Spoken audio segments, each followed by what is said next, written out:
கடிதமே பொன்மணி உன் வீட்டில் சௌக்கியமா நான் இங்க சௌக்கியமே உன்னை எண்ணி பார்க்கையில் கவிதை கொட்டது அது எழுத நினைக்கையில் வார்த்தை முட்டது ஓஹோ கண்மணி அன்போட கந்தலன் நான் எழுதும்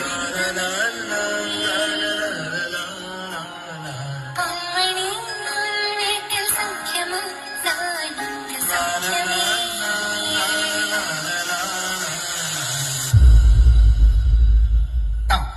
Dim, dinaka dim dong, dina dim. Dong, dina dim, dinaka dim dong, dina dim.